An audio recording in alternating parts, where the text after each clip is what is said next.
Jamsters. Thanks again for pressing play, and welcome once again to another edition of the Suns Jam Session podcast. That's right. It's time for the Jammy Awards. The Jammies, the Preseason Jamster Awards. It's that time of year where we're prepping ourselves for the new season that lies ahead. And of course, it's an opportunity for Matthew and I to get together and pass out a little hardware. That's what we like to do on the Suns Jam Session podcast. So welcome to another show on the BLEAV Podcast Network, brought to you by FanDuel. Let's get into the show.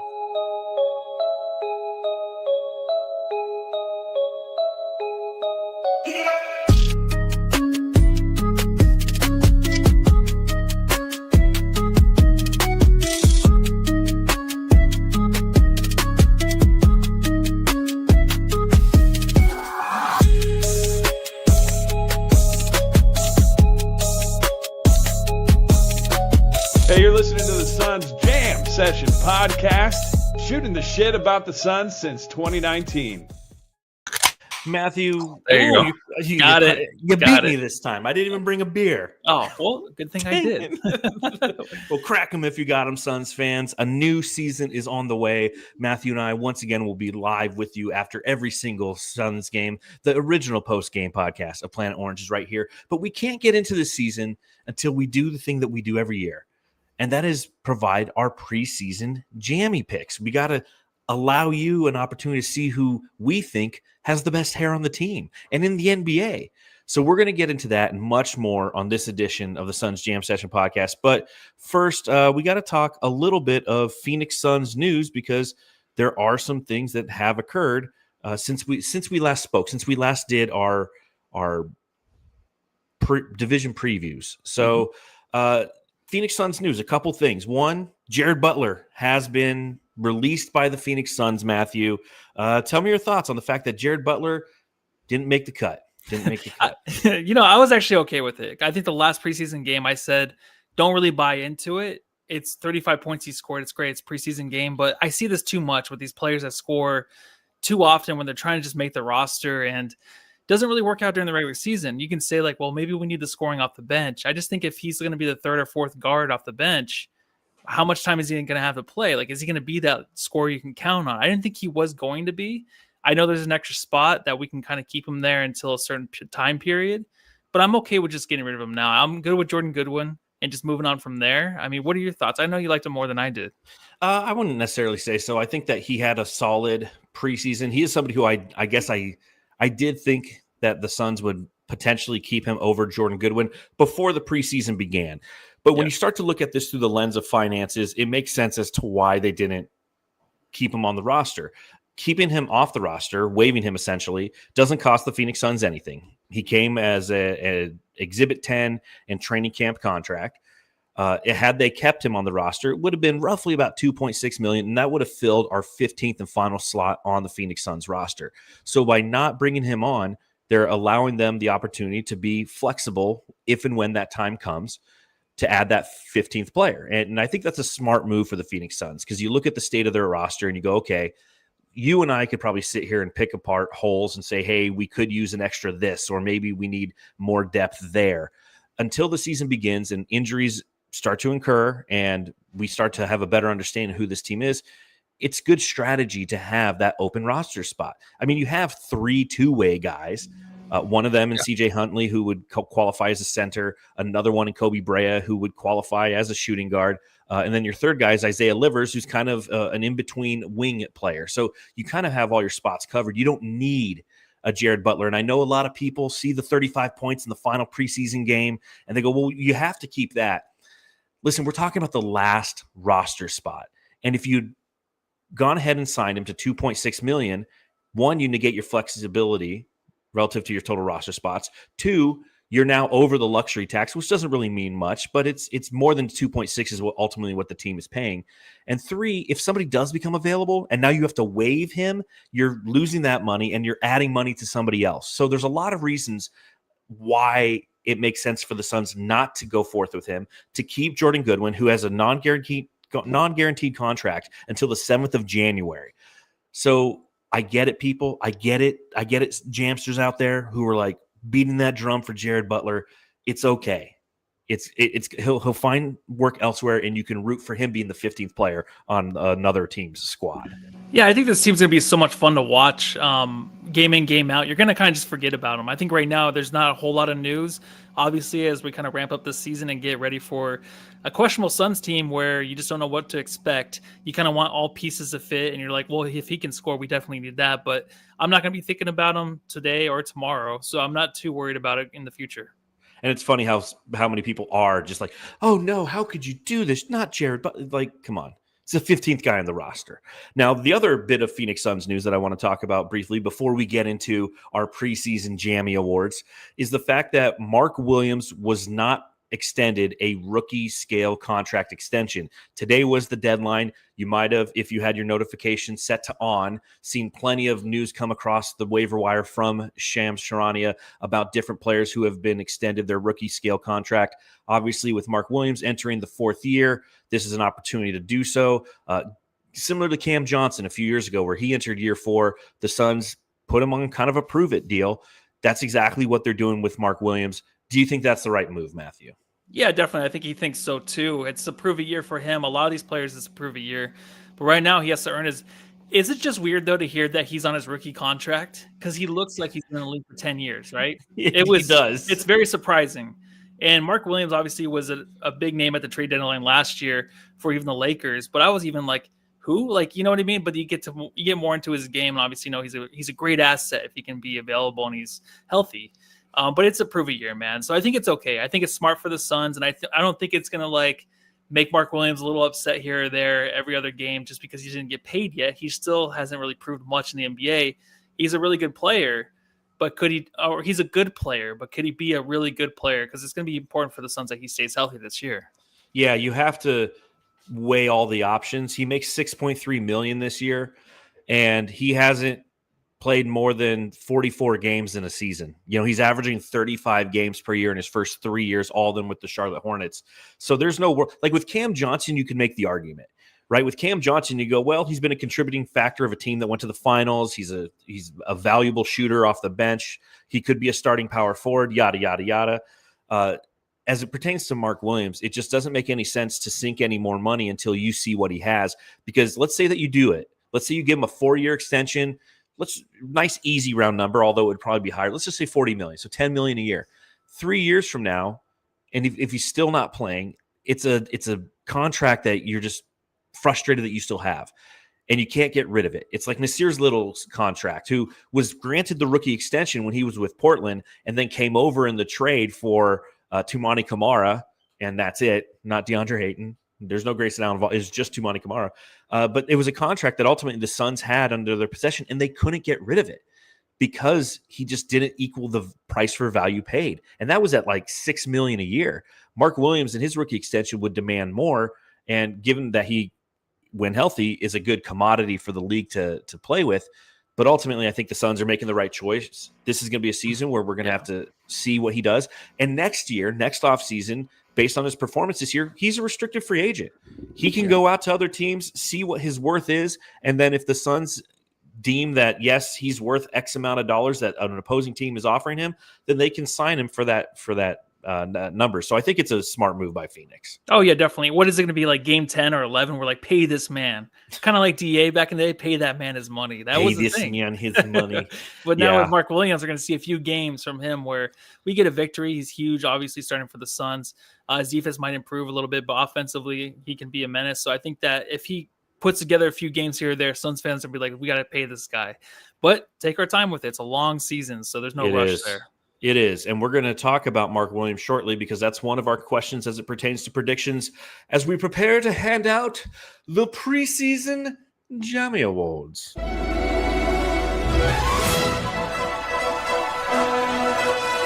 Ladies and Jamsters, welcome to the JAMMY Awards. All right, Jamsters, you might know how it goes. If you don't, I'm going to break it down for you. Every year at the beginning of the season, both Matthew and I have a list of different awards that we hand out to not only members of the Phoenix Suns, but the NBA overall. These are our version of the MVP or the sixth man of the year. And we go back and forth kind of talking about who we're granting the hardware to and why. And then we go through some preseason predictions. And these are only for the Phoenix Suns primarily. And the fun part is at the end of every year, we go back and we see how right and how wrong we were. And if you go back and you look over the years, because this is what, the 5th time that we've done this, you look at the Acid Genes Award back in 2022-23, and that's for the player who's most washed. And I had Kemba Walker, and you had Blake Griffin, and, Austin Rivers won that. You have the Uncle Jesse Katsopoulos Best Hair Award. One time I gave that to Kevin Huerter, and you gave it to Gordon Hayward. I mean, it's just funny to go back and look what we were thinking in mid to late October versus what we think at the end of the season. So without further ado, Matthew, let's get into the awards. The Acid Genes Award for the guy who's the most washed. Hey, Gilmore, you suck, you jackass. The most washed player. Now, again, we're going with the Phoenix Suns, and then we're going in the entire NBA. So with that being said, Matthew, I'll let you kick it off. On the Phoenix Suns front, who do you think is the most washed? Okay, I'm going to go Ryan Dunn. And this year, I'm not going to apologize at all for anything, because I think I talked bad about Ryan Dunn a couple pods, and I'm like, I'm sorry. Not this time. I'm not a fan, man. I think it's going to be a little wash. There's a look on his face I keep seeing in photographs during the game that it just looks like he's like, I don't know if I can hang. That's what I see from this dude. I just don't feel like it's going to last this whole season where he's going to be. I know he might start here and there for the Suns. Coming off the bench, his defensive presence is going to be huge. Knocking down threes, it might happen. I mean, even 2 seasons ago, or last season, I was saying like he'll be in the gym, he'll get better at the 3. I'm not seeing it with this guy. I just feel like he's a little washed already at such a young age. That's what's so sad. Hey.0 in the chat. He's like, really, Matthew? Yeah, but I'm not relying on him to have the Suns to have a good year. So I'm okay with like kind of just getting rid of him. Sorry.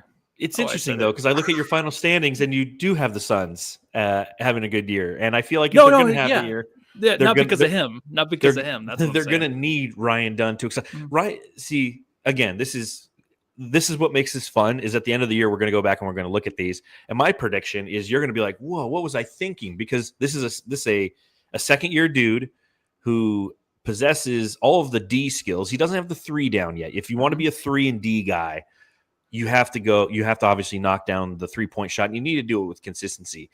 But you said, starts here and there, playing off the bench. I think he's going to start more than he doesn't start, because I think that the Suns in this year are really going to focus on development and seeing what they have. And you don't understand what you have unless you give them the opportunity to play in the capacity that you want them to play. So an interesting choice to start. My Acid Genes Award winner is going to be Nigel Hayes-Davis. As much as I don't want it to be, after that amazing interview on Media Day and the cerebralness in which he plays, I think that his maturity will best manifest itself through the success of players like Ryan Dunn, of Rasheer Fleming, of the guys who are going to fill the slot from a wing standpoint, because he's going to teach them the ins and outs of how to be a professional player, because he's been a professional player. But based on what I've seen in the preseason, and based on the fact that, as I just mentioned, this team is going to really lean into its development to see what they have, he's not somebody who's looking to develop. He's a foundational piece from a culture standpoint, but he's not a foundational piece from an execution standpoint. And so I think that he will be best served as almost a player coach type archetype on this team versus somebody who's going to be productive. I hope I'm wrong. I really like Nigel Hayes-Davis. But again, that's where I kind of feel I just kind of feel like he's washed. And he's also like the second oldest guy on the team, the oldest guy being Royce O'Neal at 32.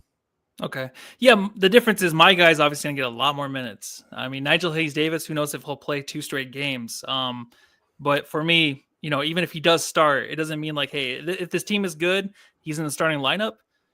Okay, that's fine. But it doesn't mean that I'm going to have to like him or think that he's actually like a real basketball player, because right now I'm just not seeing it. So I know there's a lot of comments that say I'm just saying stuff for clickbait, but it's not true. Says he's a starter. That's how I feel about the guy. You have breaking expectations. That's a wild comment, unless you really don't believe in your predictions, which we'll find out shortly.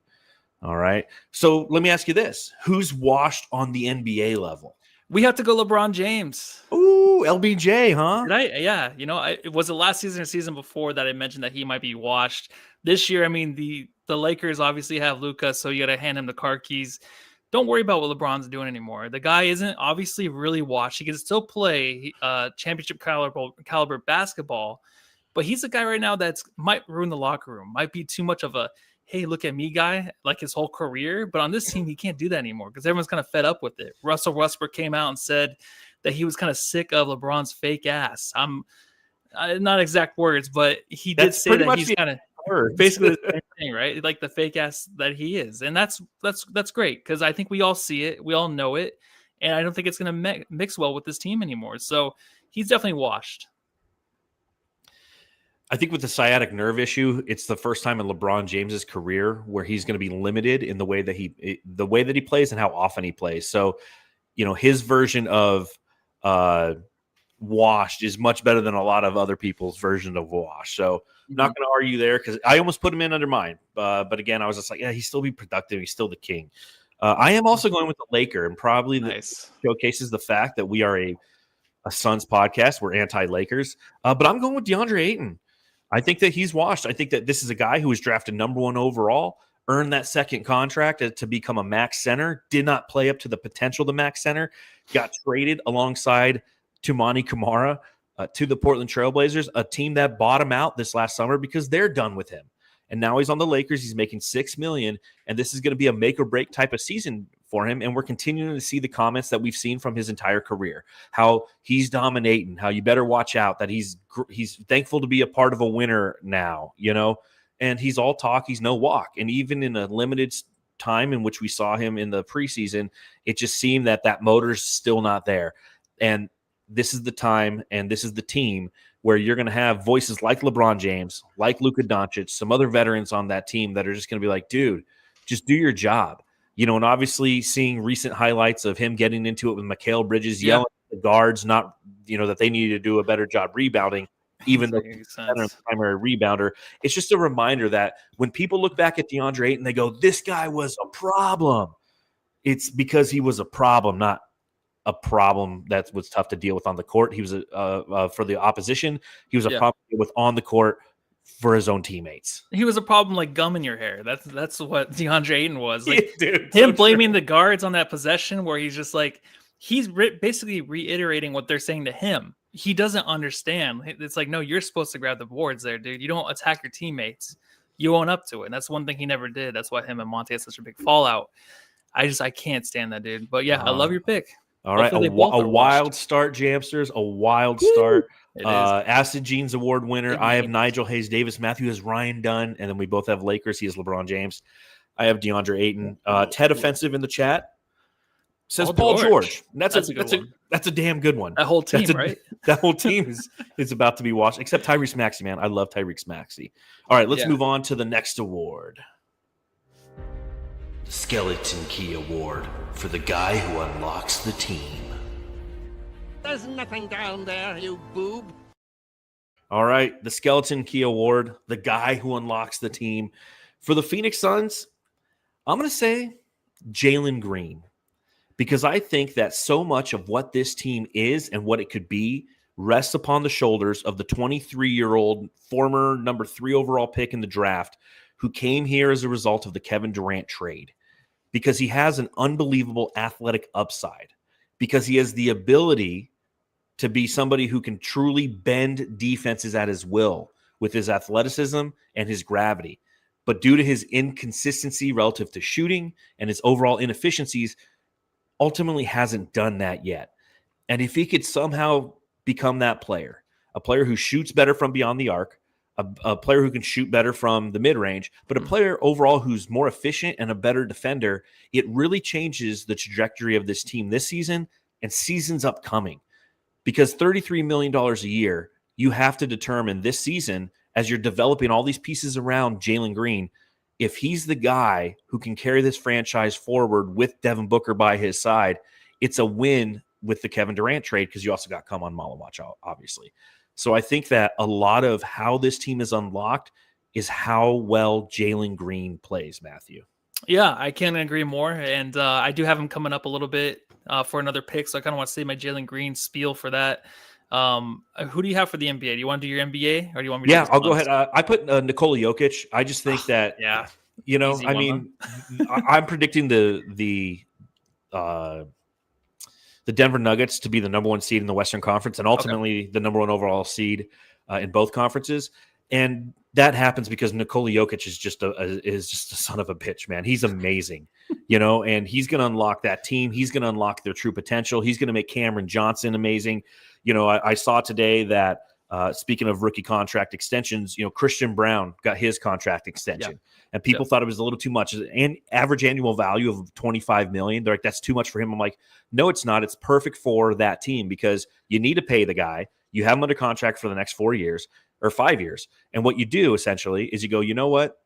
Put him next to Nikola Jokic. Nikola Jokic, like Steve Nash used to do, is going to make him look like an all-star. And then when it comes time to trade, you're going to trade him away and you're going to get more assets back for him. And then he's going to go to that team. He's going to be average because he doesn't have Jokic next to him. Why? Because Jokic is a skeleton key award-winning motherfucker. Sounds like Steve Nash, huh? Guys, Yeah. Well, you know what? Marion's defense was still pretty good with Dallas. I'm going to go, obviously, with Jokic with the NBA. You just have to. But Mark Williams with the Suns. The reason I'm saying this is, the center position's stacked. It is. But we don't really know what we have with Kaman yet. I have high expectations for him this year. We don't know, Nick Richards can he be a starting center if Mark Williams is actually missing games? That's always going to be a big question this year. So I think this offense, this defense is really going to be held down by Mark Williams. He's a good defender, not the best. But if he can stay consistent out on the floor and play some fluid minutes, he could be a guy that could be surprisingly better on the defensive end.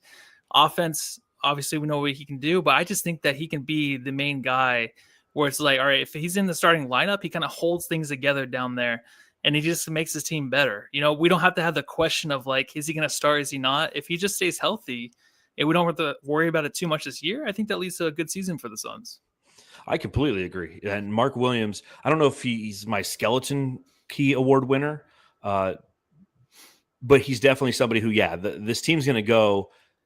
The ceiling certainly rises the more that he plays. Yeah. And if he is injured, as we mentioned at the front of the podcast, if he continues to be injured, it's a challenge for this team moving forward because, again, we do have some depth, but it's untested depth at this point. Taking a look at some of the chat as it pertains to the Skeleton Key Award winner, Ted Offensive says Brooks, Suns Fever 83 says Brooks, and Mark Brooks says Brooks. So a lot of people are thinking that Dylan Brooks is going to be the guy who can unlock this team. And I could definitely see where people are coming from. And it's from a culture standpoint, from an attitude standpoint. He's the one who's already, we're starting to see unlock aspects of that. So I don't disagree with that. Truth be told, Jamsters, I feel like I have Dylan Brooks too many times. He almost won every one of my awards and I had to go back. And switch it up. I had to spread it out because I don't want this to just be the it would have just been him all the way through. It would have. Yeah. All right, next award. The Terminator 2 Award, formerly the Mad Max Award, for the Comeback Player of the Year. I know now why you cry. Comeback Player of the Year. Yes, it used to be the Mad Max Award, and I gave up on that. It's Terminator 2 because Terminator 2 is like the best sequel ever. Comeback Player of the Year. Who do you have for the Suns, Matthew? The Suns, I have Jalen Green, and he obviously had a great year statistically last year. Shooting wise, no, but like just kind of being on one of the best teams out west, handling the ball and pick and rolls. A guy that can finish at the rim over anybody. It seemed like he's obviously a threat, and people kind of just forget that because we did trade away Kevin Durant and the way he played in the playoffs. Jalen Green, he did, falter to what was really decent defense around him, but he would just falter to his own self. He was just losing the ball a lot and not completing, not finishing his drives at the rim. So it looked really bad. I think coming back this season to kind of prove like how much he can impact a season for his own team and the Phoenix Suns this year is going to be huge. I just think that he can have a big comeback season, not really like statistically wise, but just something like, oh shit, like he's actually pretty good, right? We don't have Jabari Smith Jr. or Alfred Sengun, the guys that we wanted back in the trade that where there's no way we're going to get back in that trade. But we have the guy in Jalen Green who is out to prove something. So he has all what it takes, I feel like, to kind of be the comeback player of the year for the Suns. It's funny because I had Jalen Green for the Skeleton Key Award and you had Mark Williams. You have Jalen Green for the Terminator 2 Comeback Player of the Year Award. that's where I have Mark Williams. Yeah. Because I think that he has a lot more opportunity for upside if he can simply play. Because he's a double-double and he's $6.3 million, man. Like, the price for value paid on this guy is about to be through the roof. And that was, that's a term that I'm sure many of you remember me saying about Yusuf Nurkic for the year and a half that we had him was Yusuf Nurkic might not be a great center, okay? But price for value paid, he was as advertised. And that's coming off of DeAndre Ayton, who we're paying $33 million a year for very similar statistics, but a lot more attitude problems. Mark Williams can be a comeback player of the year because he's been injured so much in his career. As I mentioned at the front end of the pod, 35 games per season is what he's averaging. 3 years, 106 games. So if he can stay healthy, he, in my opinion, can be the comeback player of the year. Before we get to the NBA guys, let's see. John Tran says comeback has to be Book, and I can definitely see that. It's his team now. Saul Soto says Dylan Brooks is the key. Mark Brooks says Grayson Allen comeback. And then Saul asked me the question, Voided, do you still want to punch Brooks in the face? Yeah, but it's more of a love tap. I just want to punch and then stop and then caress. It's like this. It's a full move. It's a didn't. All right, so let's go with your NBA Terminator 2 comeback player of the award winner. Who you got? All right, so I got Anthony Davis. I think it's going to be a big year for Dallas. It's always about staying healthy, but this guy obviously can lead this team to a 50-plus win season if he is healthy. He has Kyrie coming back later. Cooper Flagg's going to be there with him, obviously playing power forward next to him or maybe a point forward. But those two guys around the pick and roll is going to be very, very scary. But Anthony Davis, man, we forget how good he is because he is always hurt. But when he's on the floor, he changes everything. And I think that he's going to just really open up a lot for everybody else on the floor for the Dallas Mavericks, but also defensively, he's just, holds it down. And he's going to be the guy that can be an MVP candidate, top 5 this year if he stays healthy. But obviously he's fallen off since he's been with the Lakers, with LeBron James. Now he's gone. I mentioned before, he's a little chubby and happy, like he's a little chubby kid. He's really cute and stuff with his glasses. So I want to see him succeed there, and I'm really picking him to have a comeback year. Well, we'll see, man, because a comeback year. All right, so I'll ask you this. How many points per game did he average last year?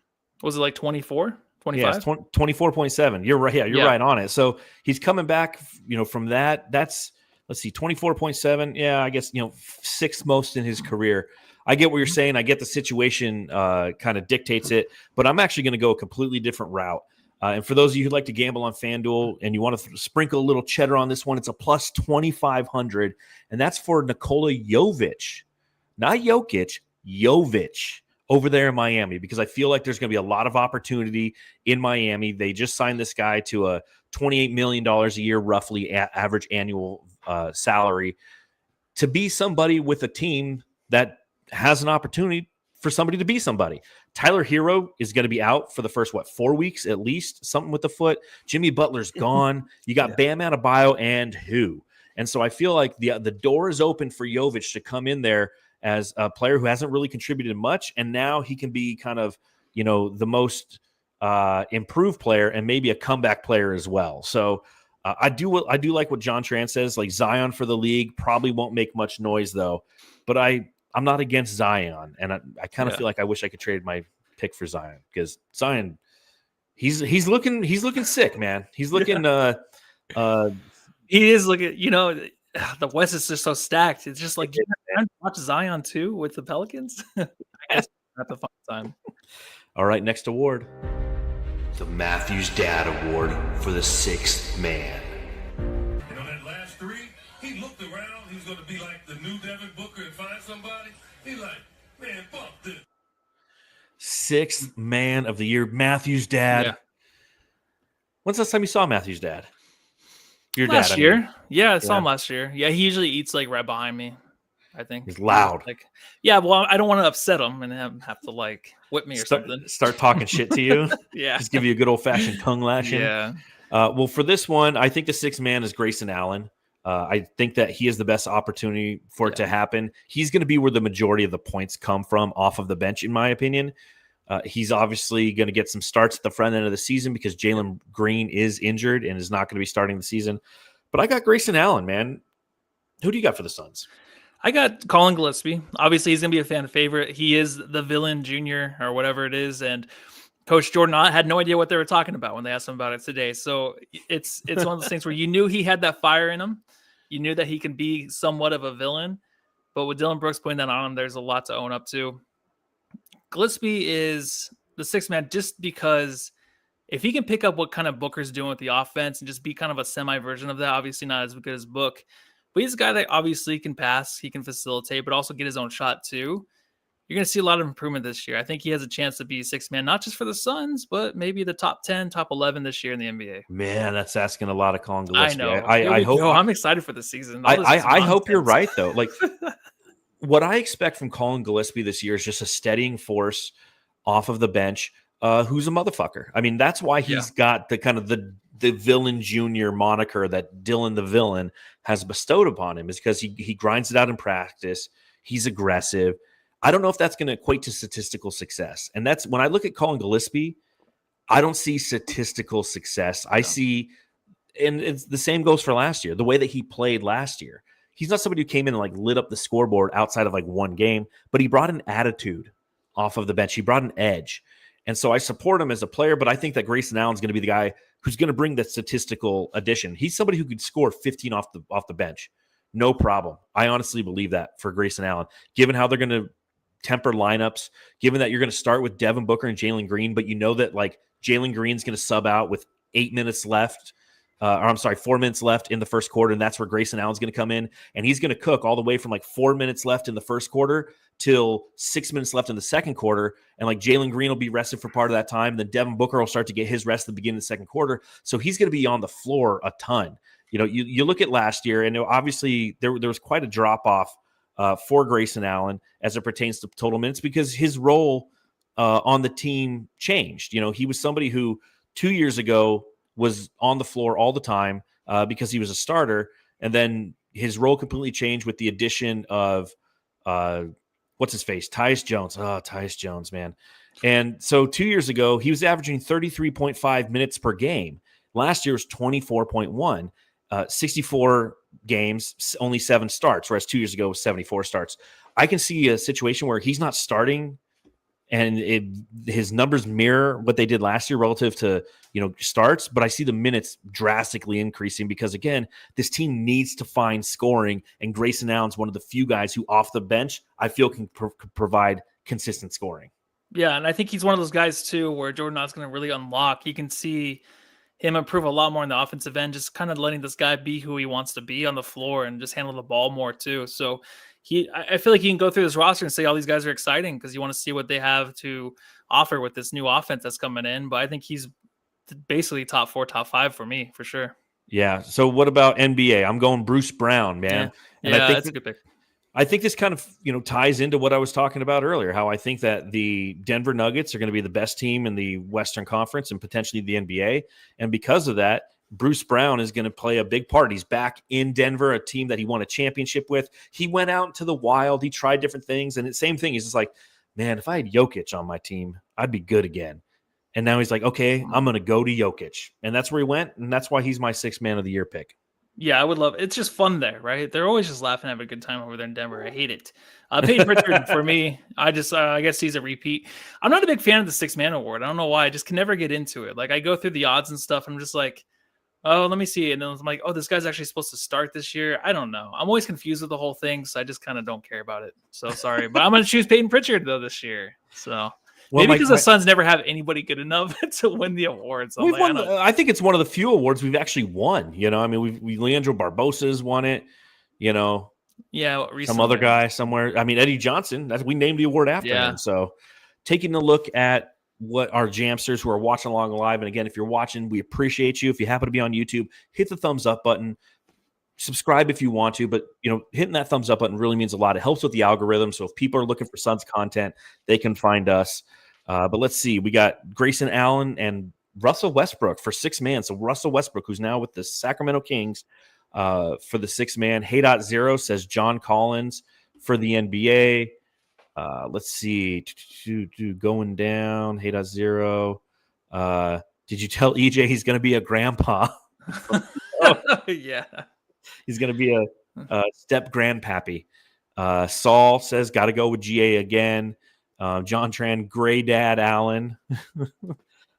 John Collins. Colin has the ability to be a part of our success, which I agree. Chris Paul is going to unlock John Collins. Let's see. Even Royce looked better this preseason. I would still rather keep. Okay, that's just a different conversation that they're having in the chat. Let's go on to the next award. Let's see. We just did that one, so let's do this one. The Bob Gunton Award for the best defensive player. Put your trust in the Lord.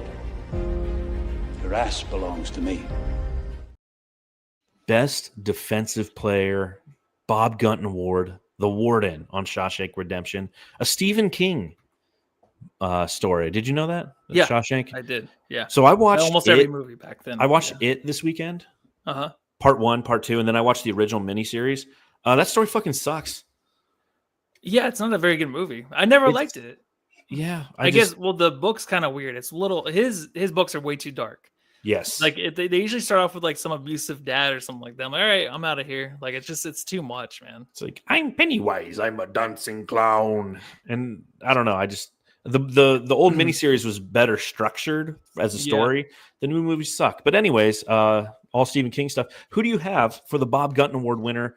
Let's start with okay, so we have the same for both. Okay. Spoiler. So who do you have for the NBA? NBA, Wemby. I mean, you have to just go with him, right? I agree. He's just a favorite. I mean, who else is right next to him? Like, I'm in Chet Holmgren. Our old dude from the Trailblazers. Why can't I remember his name? Tamani Kamara. Yep, Tamani Kamara. Maybe those guys, but Wemby's just ridiculous if he can stay healthy. Yeah. Again, if what he does from a gravity standpoint on the floor is just ridiculous. You know, seeing Ace Bailey, a rookie in the league, drive to the hole against them and think he has something, all of a sudden, like, here comes Wemby from 25 feet away in 2 steps and is just like there to deter a shot. It's ridiculous. So we both agree there. You know, Ted Offensive says amen, you know, for Amen Thompson. Word up, cuz says Jordan Goodwin for Defensive Player of the Year and Best Joint Roller. I like that. Word up, cuz. Hey.0 says Amen Thompson. Man, I if you guys don't remember Wemby, man, Wemby will win it. And then who do we both have for the Suns? We got Dylan Brooks. I think everyone else is going to agree in the chat, right? He has Dylan to be. Brooks. He has to be. Jordan Goodwin's a good one. I think off the bench he will be good, but Dylan Brooks sets the tone. He does. Not only does he set the tone, but I think this is what's important. It's something to remember, Suns fans, as we navigate this season, because a lot of people are still in Ryan Dunn corner. Not Matthew. Matthew's not in Ryan Dunn's corner, but everybody else wants him to be this next great defensive player. Yeah. What Dylan Brooks possesses that Ryan Dunn doesn't have at this point is to be effective, and that's the key word, effective, guarding 1 through 5, because Dylan Brooks can guard a 5, but he can also guard the point of attack. Now, I love the fact that you have Dylan Brooks on this team next to Ryan Dunn, because Ryan Dunn doesn't, like last year, Ryan Dunn had to be the best defender. Kevin Durant was the best defender, but we needed Ryan Dunn to be much more than he was as a rookie. This year, he can continue to develop his defensive skill set, but you have somebody in the same archetype, a.k.a. a wing, in Dylan Brooks, who does it better and more effective that he can learn from. So if you have somebody who has an amazing point of attack guard coming up the court, you can put Dylan Brooks on him. Or you can deploy Ryan Dunn to him, and now you can have Dylan Brooks playing on, you know, the power forward, the center if need be. And because of that, you know, Brooks and Dunn, it could be really effective this year. But it all begins because you have Dylan Brooks. Yeah, it all starts with him. And they all look up to him too. Like, the guy he shows fear on the court, and that's one thing that you want to be led by. You don't want to be led by some guy that doesn't I guess do you think the opposing team fears this guy, or is it just fans or the team that hate him? Fears who? Dylan Brooks or Ryan Dunn? Dylan Brooks, not Ryan. They don't fear him, because if you think about it, when we played against Dylan Brooks, I never feared him. I was just annoyed by him. But you know what? Okay. Annoyance is a good thing. He scares me. It takes you out of your mental. Maybe he went up another notch to 11 or something like that, where he has fear now. We shall see. Hey.0 says Amen or Kamara for Defensive Player of the Year. As for the Suns, Saul H. Soto says toss-up between Brooks and Dunn. So there you go. Next award that we're going to surprise ourselves with is this one. The Surprise the Fuck Out of You Award for the guy who surprised the fuck out of you. Surprise, surprise, motherfucker. Surprise, motherfucker. Surprise, surprise, surprise, motherfucker. Ciao! ¿Qué onda, pendejo? Surprise, surprise, motherfucker. Surprise, motherfucker. I'm sorry if you have kids in the car and you're listening to this on the drive to school. I don't think or anybody has something. kids that listen to this. But it's one of those awards that you give out for somebody that you just at this point. Because when we review this at the end of the year, this is who surprised us this year. But right now, we're just trying to predict. Like we're trying to predict who surprises us, which is kind of anti-intuitive. Because if we're predicting that we're surprised, then are we really surprised when it happens? Man. Well, that's why you got to predict to somebody like the Ryan Dunn being the Acid Genes Award. Like that's a surprise if he is, right? Is that what you're surprised the fuck out of you award is? The fact that you picked Ryan Dunn to be washed in year 2? Yeah. Yep. Who do you have? I think it's going to go to Jalen Green on this one. How come? Well, I think it's for the same reasons, really, just because of the unlocking the team. Like, I think he has a lot to offer, but everyone just kind of forgets who he is. And it's going to be a surprise, not for Suns fans, really, because I think we expect him to be something next to Devin Booker. But if you listen to all the over-under pods, every pod heading into the season, there's a gazillion of them. They just kind of skim over this dude, Jalen Green. He'll surprise those guys if he puts up good stats and his team starts out like, I know he's starting off the season injured, but when he comes back and his team like kind of gets a 5 or 6 game win streak going, he might surprise those dudes. That's why I kind of picked him for this thing, because people just kind of forget about who he is and how he's just in his 5th year. Like it's very early on in his career. Would you be more surprised if he succeeded in Phoenix or more surprised if he failed? I'd be more surprised if he failed. So is that the surprise the fuck out of you? He surprised the fuck out of you because he failed? No, well, what do you mean? So should we switch it around to where if he fails and Well, it's like what's going to surprise you? Because it sounds like your expectation is he's going to be successful. So if you're saying Jalen Green, you're like, I'm surprised that he sucked. Well, no, this whole award's about being surprised when they're successful, right? Not necessarily. Well, it's whatever you want it to be. So when I choose what a guy side of being surprised. When I choose Jalen Green as my surprise the fuck out of you, everybody else, that's why I choose him, because everyone else is watching him like, oh, I'm surprised he's actually working well with Devin Booker. Oh, I'm surprised they actually have one of the best backcourts in the NBA. Okay. Like, that's where I'm going. Like, gotcha. Okay, these guys, obviously, I know that they're going to surprise you. Like, the next guy you're going to choose, like some people might not agree, but you think that he has potential to surprise people because there's something there, right? That's what I'm trying to say. Gotcha. And that's kind of, I guess, where I'm coming from too, because mine is Kaman Malawatch. Because I feel like, as you mentioned, this was a good rookie class. We don't know if it's great yet. It's going to take time. But with names like Cooper Flagg, Con Knipple in Charlotte, which I think is kind of been overrated in my personal opinion, Trey Johnson with the Washington Wizards, Dylan Harper with San Antonio, and Ace Bailey in Utah. Not a lot of people talk about Kaman Malawatch. And I think that, as I've already been to this point, Kaman Malawatch is going to surprise some people. And he surprised me in that last preseason game because he already looked more polished than I kind of anticipated. Granted, it's a preseason game. You're playing against, a center and who's not even that good in DeAndre Ayton. Shade. But at the same time, as time progresses, I think that we're going to be surprised, and the NBA is going to be surprised with how productive he is as a big man and how he plays and has adapted to the physicality of this game and his positioning relative to rebounding. And I think that there's a lot of opportunity for him to be surprise other people. In the same kind of context, I'm going with Trey Johnson on the NBA level because it's the same thing from a rookie. I think that he's going to get a lot of opportunity in Washington. I think that he's going to surprise some people because people in Washington didn't necessarily want him. They wanted more of a forward. They wanted Kaman Malawatch. They wanted Colin Murray Boyles, who Toronto took at number 9. They didn't necessarily feel the need for another guard because if you think about Washington in the recent history, they've had a ton of guards come through there. John Wall, Bradley Beal, and now they're going to just, where's Jordan Poole? Here's another one. But I think that his offensive game, based on the limited things that I've seen, is something that's really going to surprise the fuck out of some people in the NBA. Yeah, I completely agree. I can see it going that way. It's weird that Washington might have something there. Trey Johnson. I'm going to go with Cade Cunningham, though, in the NBA. Obviously, he had 26, 27 points per game last year. Almost made it out of the first round, almost only 6 games, but he was pretty impressive in the playoffs. I just don't feel like he got as much love. I think a lot of people are on his radar for sure, or have him on their radar. But he's a guy that I think that can lead this team to a fourth or third seed this year in the Eastern Conference and be the guy that's maybe 1 or 2 in scoring this year. Maybe 30 points per game, up it even more.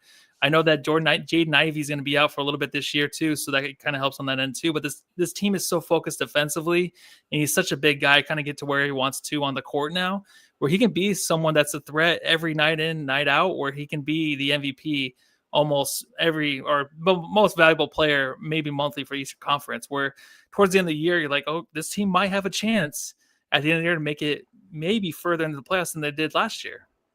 I like Cade Cunningham, and we're going to get to him. I'll give my thoughts on him momentarily.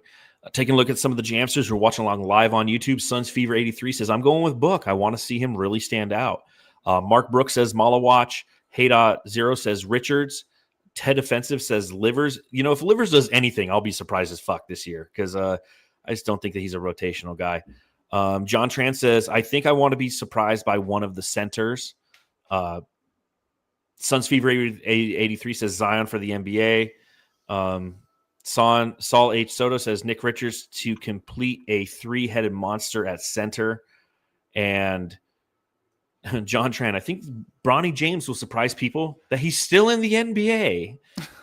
He's both out with his dad. I think they're both out for game one. Well, yeah, you can't play without Daddy being there. No. Daddy dearest. T.O. says Lonzo Ball surprise award. I think he'll play at an all-star level for the Cavs. Wow, and then Ted Offensive says Embiid for the NBA. I'll be surprised if Embiid plays more than 60 games. So, all right, next one. The Uncle Jesse Katsopoulos Award for the best hair. Oh, mercy. All right, so I put mine down, but yours is the correct one. I just didn't want to have this guy too many times on my list. But I had Jalen Green just because I think that his hair is very versatile. And for the NBA, it's kind of almost grandfathered in. Jared Allen gets the Uncle Jesse Katsopoulos Best Hair Award. What about you, Matthew? Let's go Dylan Brooks. I mean, the way he walked into the last game with the overalls and just that hair, it's nice, man. Nothing makes me. I think this guy's hilarious. I think he really enjoys being himself nowadays. I know before he had a hard time kind of owning up to who he was, but now he just accepts it. And he's a fun dude off the court. And he comes into every game with either it's going to be just a fro or cornrows or something, but it's always going to be unique. So I love the way he looks every game, even his clothes. I don't disagree. It is him. He could have had like a Jason mask on and a chainsaw. The way that he looked coming into the last game, I thought it was unbelievably awesome. Fantastic. What about the NBA? I'll give it to Dylan Brooks because I think the guy you're going to give it to is who I would choose. But we do this every year, and I always. I already said it. Jared Allen. I mean, Jared Allen. Grandfathered okay, yeah. in. So I'll give it to him too. But I just think Dylan Brooks has the best hair right now. All right. The next award, which is brought to you by NettlesAir.com. If you have air conditioning needs, stop by NettlesAir.com and they'll hook you up with a unit. Just tell them John and Matthew sent you. The Jules Winfield Bad Motherfucker Award for the guy you'd like on your side in a back alley brawl. I want you to go in that bag and find my wallet. Which one is it? It's the one that says bad motherfucker. All right, we both have Dylan Brooks for this one, for the Suns, because I think that's legit. Like, if you're in a back alley brawl and you can have one member of the Phoenix Suns come and hang out with you to help fight, it'd be Dylan Brooks, right? Yeah, I'm kind of rethinking this one, though, now. I don't know why. Because I feel like a lot of it is kind of fake and just kind of entertaining, but on the court, it's okay. But in a back alley, is it really useful? I feel like now, is Kaman Malawatch the guy that's like, yeah, what did he say the other day? Where it's just tired is just in the mind. Tired is in the mind. Like, this guy can just probably break somebody down just by using his words. So, but I'm gonna go Dylan Brooks. It has to be. We have to kind of believe in this dude to be that kind of psycho. Yes. So I'm gonna go for him for again for the Suns in the NBA. Yeah, he's a NBA weirdo as well. Yeah, he is a psycho. Again, if he had that overalls, that hair, and the Jason mask and a chainsaw, I definitely trust him. My pick for the NBA, now you pick Dylan Brooks. My pick for the NBA is Yusuf Nurkic. That slow, lumbering motherfucker. I would have him in a back alley brawl because I could just like push him towards the opposition. He's slow enough and large enough to distract them and maybe even fall on them and buy me some time so I can get the hell out of there. So that's why I'm doing it. And Suns Fever says Brooks and Adams. That's probably right. Yeah, I'm doing Yusuf Nurkic there just because I think it's kind of funny. All right, a couple more awards left. I thought I clicked it, but I didn't. The Beer Crack Award. Let's pop open this beer.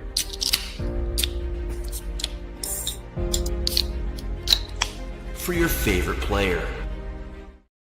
Your favorite player. Now, obviously, you have a favorite player on the Suns and somebody who's not on the Suns. Who do you enjoy watching outside of the NBA? Matthew, who's your favorite player on the Phoenix Suns? Oh, D-Book, for sure. Big things this year, but not even that. Like, we could just see a different side of Book this year, I think. A more relaxed version, like I mentioned before, but also just someone that can play as himself, have some personality, not have to worry about somebody else not giving a fuck. Because his whole team does care. Yes. Now he just has to kind of enjoy the game. So you can already see it in preseason. He just seems more relaxed. In the interviews, after practice, he looks like more of himself as a couple years ago. I love who this dude is right now entering the season. So I think at the end of the season, we're going to see a totally different Book, a more mature Book, and a guy that actually we can see as a leader. So he definitely is. Yeah, it took like player. 10 awards to even say Devin Booker's name, which is crazy. But he is my favorite member of the team. And I think, and I've shared the story before, but I think it all happened when the Phoenix Suns won their 63rd game at the time, and he gave his jersey to Al McCoy, who had called so many games. And it just reminded you that Devin Booker gets it, that Devin Booker understands what it means to be a member of the Phoenix Suns. And the season that lies before him is unique because in the past, when he was the best player on the team, responsible for the most points, he was a young guy who was developing. And then he got Ricky Rubio, and that opened up his game more. And he got Chris Paul, and it opened up his game more and taught him the cerebral side of the game. And then Kevin Durant and Bradley Beal came, and he was a member of a super mega team where the onus didn't need to fall on him as much as it did. This year, from a scoring standpoint, it's going to fall on Devin Booker. And I think he's somebody who is willing and ready to accept that because that's just kind of how Devin Booker is. The guy is a killer. And we've said it numerous times throughout preseason podcasts or preseason post-game podcasts last year that we don't know if he could be a Batman ever again. If he was just like the league's best Robin. Well, we need him to be a Batman again. So throw up the bat signal. You're our favorite player. Go out there and save Gotham, aka Phoenix, from the Joker, Nikola Jokic. Good luck. Yeah, good luck with that, man. All right, what about outside of Phoenix? I'll go first. Yeah. This is Cade Cunningham for me. Cade Cunningham is somebody who I watched in the playoffs last year, and I really started to fall in love with his game. I wish we had a player like him because he's such a big point guard. The way that he can maneuver inside the paint and get to his spots and finish, the way that he can shoot, the way that he facilitates. And Detroit's one of those teams that I like to root from afar, one of my league pass teams, if you will. And seeing his growth and development, especially considering that he was put in a situation, which is true of a lot of number one picks, in a situation that isn't designed for success, and how he was patient with the process. He took his lumps and he's come out the other side, a really quality NBA player. Cade Cunningham's my favorite player who's not a member of the Phoenix Suns. What about you, Matthew? I love it. I don't want to say Wembanyama. I don't want to say Jokic. I don't want to say Kevin Durant because obviously he used to be, but not anymore. I'm going to go with Cooper Flag, the new guy. That's a great point, by the way. Yeah, I know. Normally, I don't feel like I can ever put him as my favorite player going forward. So Cooper Flag. Cooper Flag, yeah. I'm actually very – so if you didn't listen to the last pod, I told you this, John and the Jamsters, that I don't care what Bill Simmons said. Before this, I was really high on the Mavericks. I'm really excited to see Cooper Flag and see what he can do with that offense before Kyrie comes back maybe next year. I mean, just maybe December or January, around that area. Before that, though, he's going to play the point. What's he going to do in the offense behind Jason Kidd? It's going to be really fun to watch, but there's a lot on his shoulders entering this year.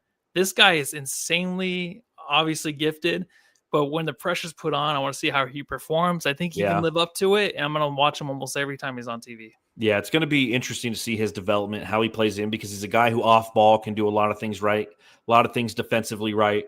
And again, I'm interested to see where his career goes. All right, one last award before we make our preseason predictions. The Big Dick Booker Award for the MVP. For the guy with the biggest dick. All right, who's the Suns MVP and who is the MVP of the league? All right, it's boring. It's Devin Booker and Jokic. You can't. I don't know if you could say really anybody else. You can be cute with it. You can be cute, but it just comes down to Jokic always for the NBA. I literally have the same thing. So what's the argument for SGA this year? Right, like SGA could win the MVP. He won it last year. Well, the only reason he won it last year is because OKC just jumped the gun and they were the number one seed. It was a good story. We all know that Jokic is the best player in the league in the world. but it was just there for the story. Now that the story's over with, and who knows where OKC's going to finish in the standings this year, probably 1 or 2 or 3.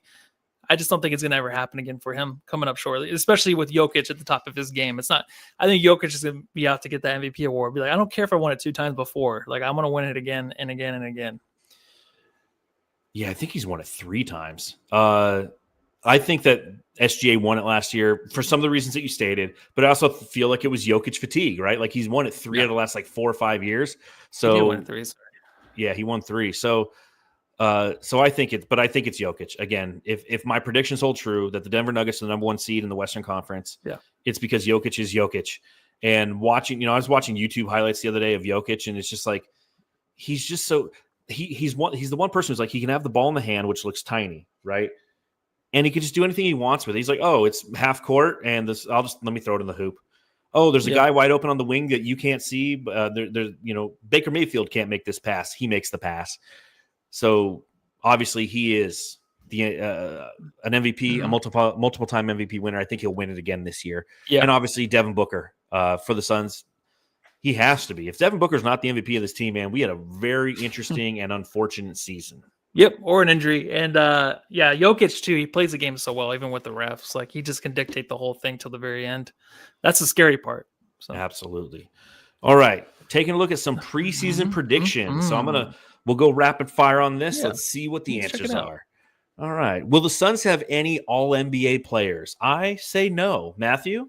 I say Booker 3rd team. I think it's very possible with him being the only guy now there in Phoenix. The Suns have to be very good for that to happen. All defense. I say no. No one on the all defense team. What do you say? Nope. Nobody. I'm not buying into that again. Nope. Okay. All stars. Do the Suns have any all stars this year? Devin Booker, but barely for me. I think barely. I think he might not even make it, but maybe an injury replacement this year. Okay. That's how he gets in. Yeah, I think that he's going to have a really good offensive start to the season, and I think that all of this obviously is based on health. But if Booker can stay healthy in those first couple months, 3 months, he'll be the only all-star for the team. Yeah. All right, Jamsters, if you're watching along live in the chat, I see some of you firing off your answers as fast as you can because we're firing through these. Here's one. I want you to put a number in, okay? How many games does Mark Williams play? Matthew, Mark Williams got for you the Skeleton Key Award. He's the guy who unlocks the team potentially. How many games do you think he plays this year? I'm going to say 57. 57. Is that a good thing or a bad thing? I think it's an okay thing. It's right in the middle, right? I don't know if it's enough for a successful season for the Suns, but it's enough to say, like, hey, you might earn a contract extension. Yeah, it's tough. I mean, 57, that's close to 60. That's obviously 44 is the most that he's played. Mark Brooks says 49 games for Mark Williams. John Tran says 51. Suns Fever says 42. Ted Offensive's got 66. 31 from Seth Logan Hopkins. So Ted thinks a lot. Seth Logan Hopkins says little. Diddy says 60 with his fingers crossed. T.O. says 69. I'm going no with 6-7s. No 6-7s. I was actually surprised. I'm saying 49. I think that the way that the Suns have already started their approach with him with very soft, velvety hands. The guy didn't even play in the preseason. It's like, I get it. They're like, well, we want to make sure that he's healthy. It's like, I get that, but you also have to allow him an opportunity to see NBA games and speed and develop rapport with your team. And if you're already approaching this with such fragility, who's to say that that's not just going to continue the entire year? They're nursing this asset, and that maybe is what they'll do because you have Nick Richards, you have Oso Ighodaro, you have Kaman Malawach. You know that you can do it. The question is, should you do it? Again, this guy is on the last year of his rookie scale contract. He's a restricted free agent next year. It's kind of like, hey, we got to see what he's got, and if he can't take the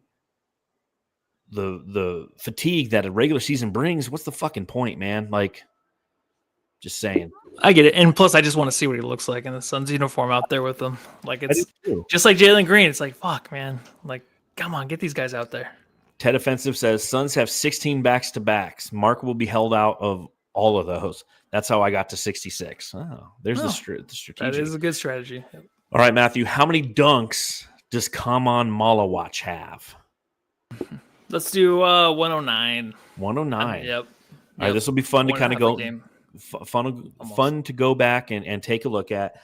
I know that in the chat, who said this? John Tran says, "Thank goodness no one said 6'7". That's what I have for Come On Mall and Watch's dunks. Yeah, 67. 6'7". Yeah. Oh goodness gracious! But here's why. Okay, I didn't just like come to this number just because I thought it was facetious. I did partially, but I looked last year at Zach Edey. Right, Zach Edey played 66 games last year for the Memphis Grizzlies. Huge motherfucker. 55 games is what he started. And he had 94 dunks. And that guy, like, that's all. I feel like that's all the only way he scored. So I figured, like, come on, Malawatch, not playing a ton of games at the front end, playing kind of at the back end, he'll start to see that. So Saul says 200 even. Hey.0 says 80. Keith Nettles says 37. So we're kind of all over the place with our predictions. We'll see how the season ultimately. Yeah, we don't. Who starts more games, Ryan Dunn, Nigel Hayes-Davis, or Rasheer Fleming? I've got Ryan Dunn. Matthews Acid Genes Award winner for being washed. I got Ryan Dunn. No, I definitely have Ryan Dunn. I just don't think those other two guys will start any games. I mean, if Rasheer's starting, then he's obviously better than what I expected. Yeah, for sure starting. Either he's better than we expected, or we're not doing nearly as good as we were expected, and we're just we're just trying to see what we have. Does Booker surpass Tom Chambers' 27.2 points per game record? I got yes. You say yes. I say yes. I think that he has to this year. Yeah. I always say yes. I want somebody else other than TC to have it. I just think he's going to be doing so much more on the court now, where I think he averages like 25, in between 25, 26 this year.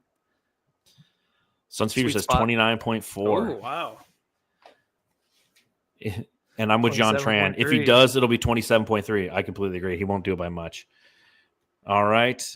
What will the Suns' final record be this year, Matthew?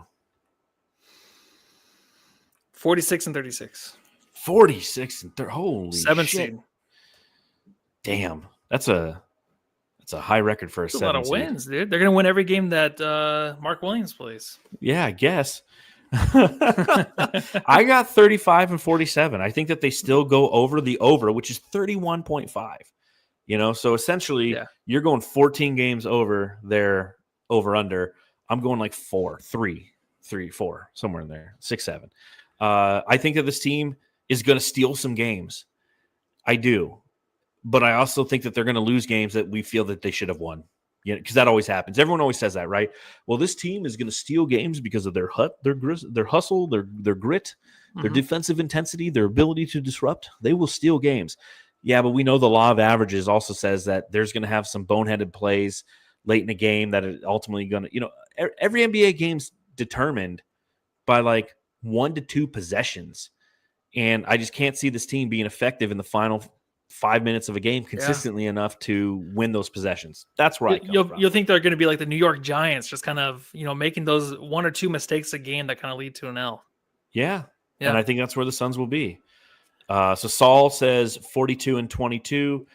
John Tran says 42 and 22. Easy. Guys, there's not 84 games this season. Say, easy.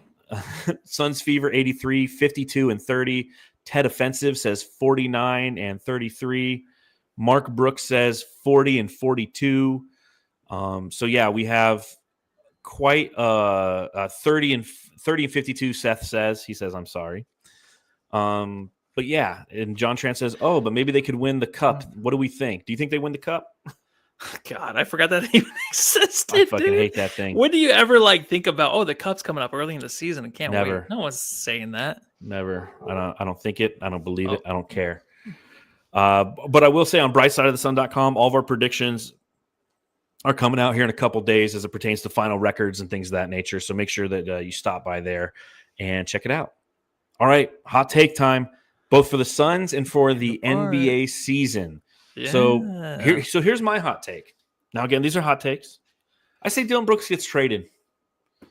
I say that the Phoenix Suns around the trade deadline realize that what they're building might not have worked out the way that we all think it's going to, because that's what happens in Phoenix.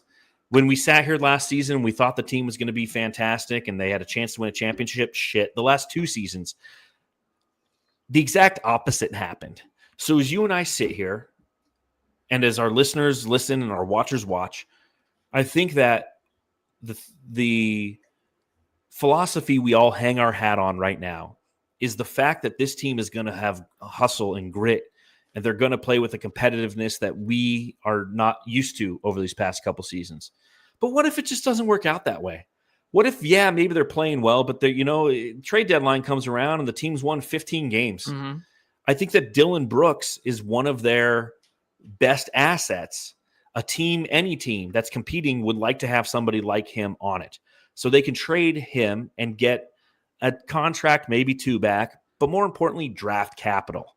And I think that as the Suns near the trade deadline, that's what they're going to be looking at, is who can we at least get a draft pick or 2 and let Brian Gregory try to work his magic by packaging draft picks to move up in the draft and acquire a player that's going to continue to align with his vision of this team. So that's my hot take, Matthew, that Dylan Brooks gets traded at the trade deadline.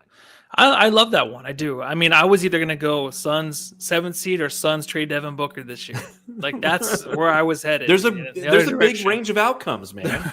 There are. And you know what? Dylan Brooks, Booker, any of those trade, I would not be surprised. But not my Brooksy, man. We just got here. He just got here, man. He can't get traded. All right. So what's your hot take for the NBA? For the NBA, I'm going to do the Detroit Pistons make the Eastern Conference Finals.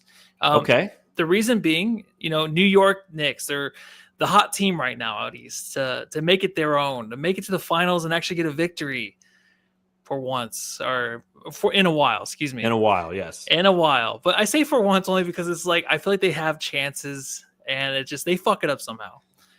I just think Detroit Pistons is that one team that this year can really mess the standings up, or the bracket up a little bit out east with all the injuries early in the season.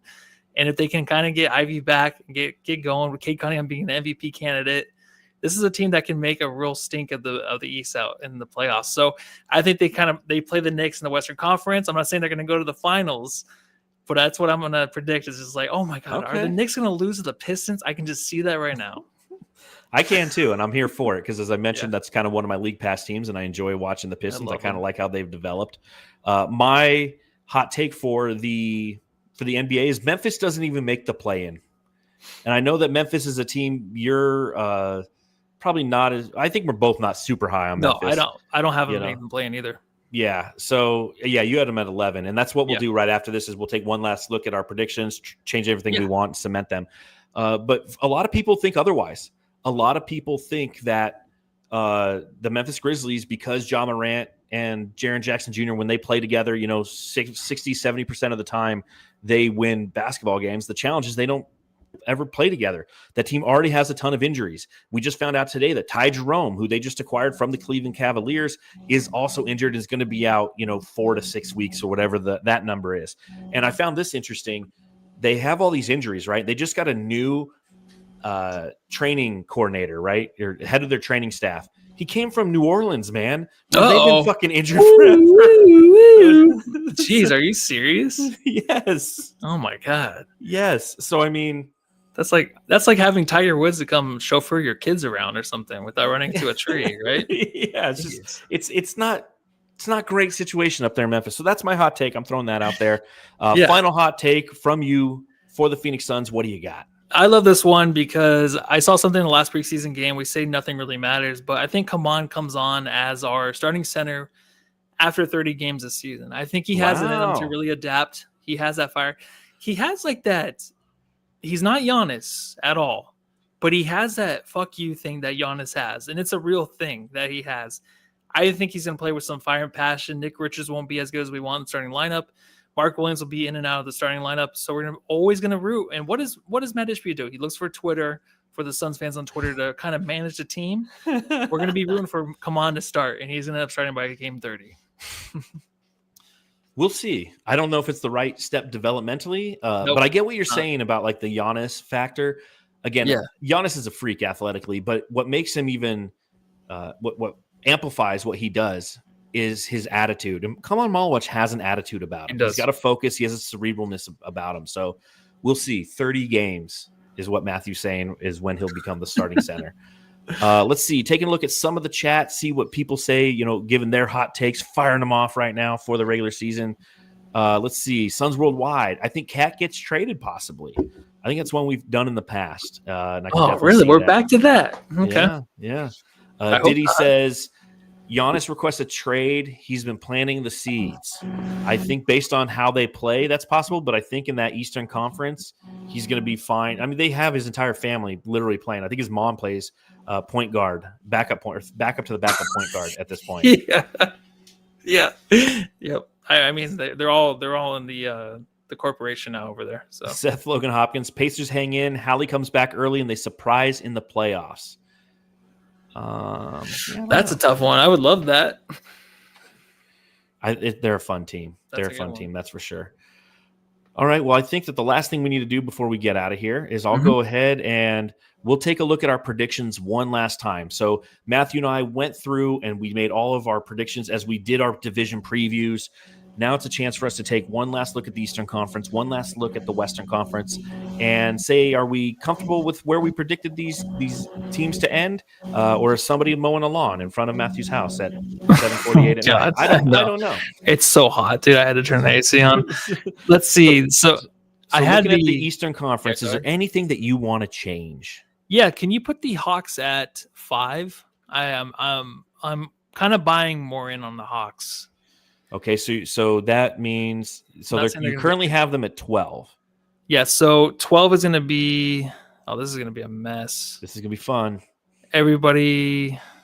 So we just got rid of the Bucks. Where do you want the Bucks? The Bucks can be they're at 6.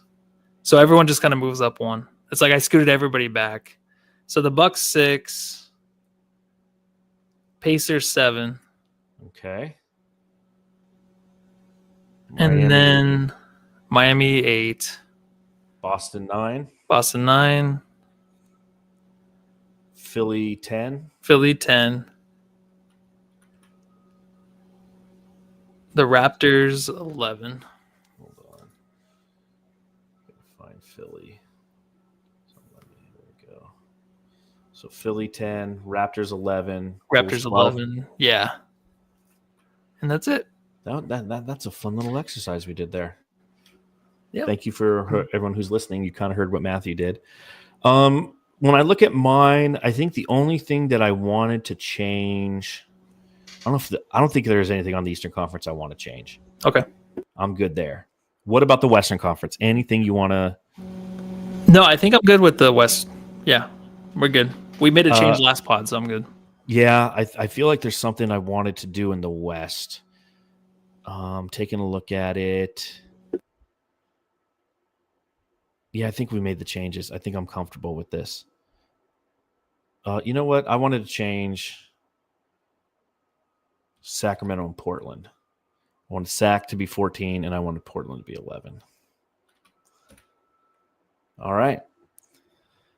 Well, thank you, everybody who's listening to this. Matthew and I just, kind of going through. This is important stuff. It's important. We got to make sure it's accurate. We got to come back at the end of the season and see how good we are or how wrong we were. Well, on that note, Jamsters, we appreciate you taking some time out of your day to listen to the Suns Jam Session podcast, brought to you by the BLEAV Network and sponsored by FanDuel. Make sure that if you're going to make your bets, there's plenty. I'm going to be in the lab tomorrow afternoon, man. One of my buddies at work, we sit down and we're going to go through all the over-unders and pick the ones we want and put together some bets and some parlays about, future bets. And it's that time of year, man. The NBA season begins tomorrow, Matthew. It begins tomorrow. The Suns play on Wednesday, but dude, we get the fucking Rockets play tomorrow, man. NBA's back, dude. I'm excited. Oh, I'm pumped, man. I think that from today to 2 weeks ago, where I just did not care, I'm all the way back in, dude. Here we go. I cannot wait. We'll be coming to you once again. The original post-game podcast on Planet Purple will be coming to you live right after the game on Wednesday.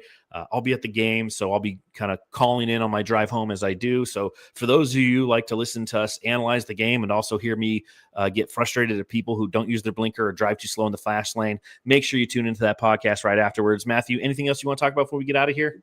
I think I'm good. I'll see you guys Wednesday night and go home, love your family.